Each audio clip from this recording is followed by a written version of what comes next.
Welcome back to my channel. Anyway, in this video I'm going to ask whether Russia's going to attack northern Ukraine again, because Russia's been concentrating on eastern Ukraine, fighting the Donbass region, fighting for over a month in Severodonetsk. They have still not managed to take the whole of that city, despite a 10-to-1 artillery advantage. Pathetic. Now they've inflicted some mighty strokes of war. The Ukrainians are sustaining heavy casualties, and that they can't go on suffering that much longer. They're going to crack. The Russians are suffering significant losses as well.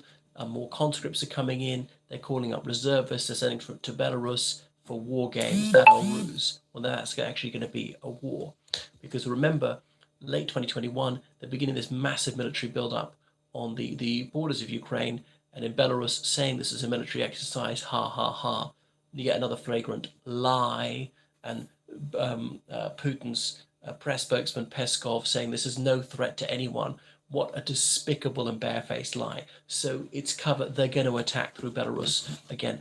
Belarus began a large-scale military build-up on their southern frontier, i.e. Ukraine's northern frontier, last month to spook the Ukrainians. The Ukrainians had to guard that significantly. Previously, they left it largely unguarded because they're concentrating on defending the east.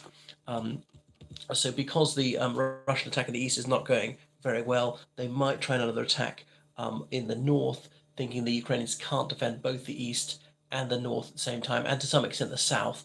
The Ukrainians are doing fairly well trying to retake Kherson, cut Kherson off from the rest of the Russian forces, force that Kherson pocket to surrender. It will be enveloped. They'll be unable to get ammunition, fuel, maybe even food. This is breaking news. Not really. It's more of a forecast, because they've noted this big build-up, and Belarus has announced that they are conducting mobilization exercises this month and indeed in July. The Gomel region, which is adjacent to Ukraine.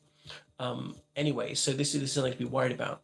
Will Belarus actually make war on Ukraine?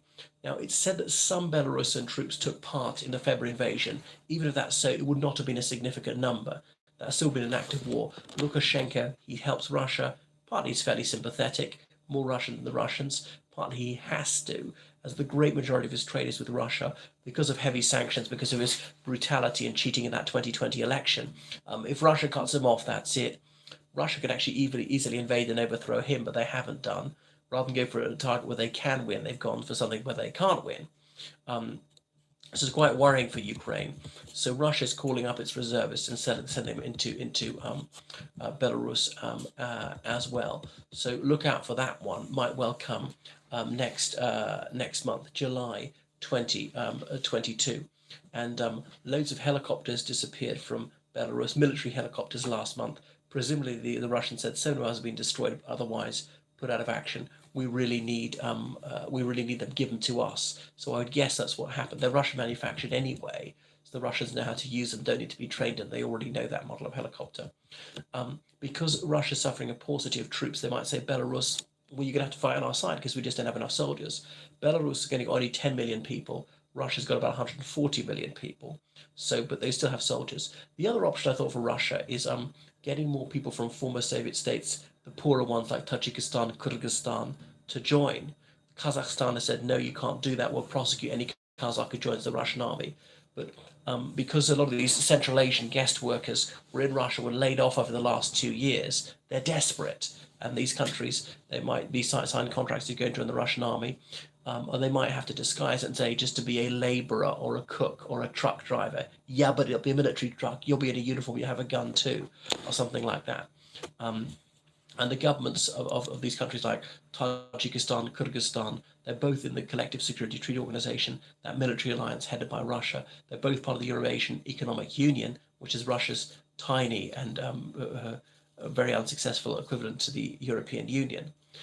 For that reason, they might join. Their governments might tacitly approve, just because it reduces unemployment, poverty, and the potential for revolution, because there's such hardship in Central Asia. They relied very heavily on remittances of Gastarbeiter who were in Russia. But those Central Asian migrant workers are the last to be hired, the first to be fired in Russia, and they often suffer racism. What accent is that? Mine, it's a public school accent. Anyway, so there are military exercises in Belarus. They're kicking off on Midsummer's Day.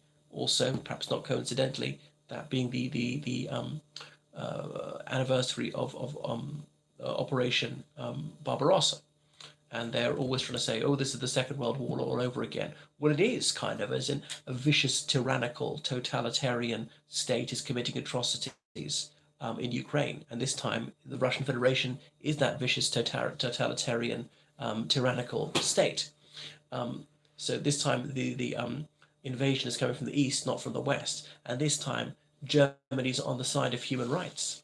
Well, not that the Soviet Union was on the side of human rights either. Anyway, so it's a bit of a dilemma for Ukraine. I do think they're trying to maybe to defend Severodonetsk too much. If I were them, hey, I'm not a military strategist. I've never been a soldier for a single day. Withdraw almost all your forces. Just leave behind a few snipers, a few people with plenty of food and ammunition, and a few houses. Just do nothing. Let the Russians come in and then fire at them. Just accept you guys are going to get killed. A few who stay behind, but otherwise infiltrate deep into Russian lines and be blowing up trucks, bridges, tunnels if possible. Then they'll force the Russians to guard bridges and tunnels 24/7 and indeed patrol roads even on foot, which means that your guys acting as guerrillas can kill more of them and be blowing up trucks and so on. And this is the terrible thing because they're good guys on both sides. Some of the Russian soldiers will be really good people, and there are very decent, personable, intelligent, compassionate people who serve evil causes, just as there are vicious, despicable, foul people who serve good causes because they happen to be this nationality or that. And one government chooses to do right and the other one chooses to do wrong. And people, the safe thing is to sort of follow the crowd, and people do get gulled by propaganda. And not everything the Kremlin said is false, and not everything that Kiev says is true. Anyway, so President Lukashenko has said there's going to be a new military command unit for the south of the country. Now, why this new military activity in southern Belarus to threaten Ukraine, of course? As the big question is, will Belarus actually participate? At the moment, I think they won't. Anyway, it's not going very well for Russia. They had some of their hyperthermobaric launchers captured by the Ukrainians. The Russians might start using their bomber planes a little bit more against Ukraine. So Ukraine, they're really struggling. About half their air force has been destroyed. They're asking for new planes. There are not many more MiGs to come to them. They could get new Western models of planes, but they have to be trained on them, which takes months. They don't really have a lot of time.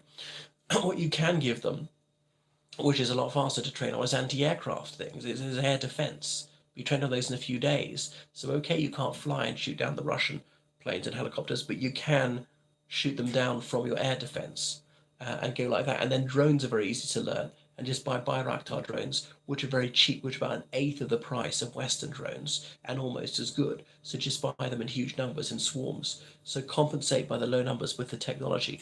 And Applebaum said the Russian army is no different to the Red Army that said World War II. Well, I mean, somewhat. I mean, obviously over 70 years have elapsed since then, so technology has moved on.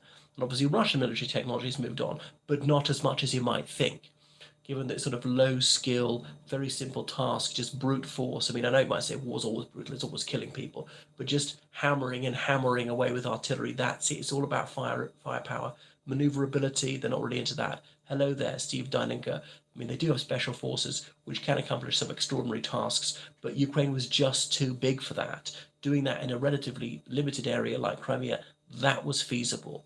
But I mean, the non-feasance of these tasks was set to the Russians in Ukraine just because it was simply too large an area and the resistance was too dogged. Another thing is, some Russian officer was killed early in the war. They supposedly found an order him saying you have to be in occupation of a certain government building in Kiev within 12 hours of the war beginning, which was utterly unrealistic. That's why Putin, to some extent, really believed it really was a special military operation. It was just going to be a cakewalk. They would just fold, and really they believe they're Russians deep down. Well, he couldn't have been more wrong. So yeah, it does actually believe some of his hype. So thanks so much for watching. Make sure you donate on PayPal, georgecallahan79@gmail.com. I urgently need donations to sustain this channel. Now I've got 7,000 subscribers. You don't want it to go off air. And book me for online lessons in history, politics, religious studies, English language, English literature, English as a foreign language, French, citizenship, politics, law, anything like that. And I'll be your tour guide in London. Toodle pip.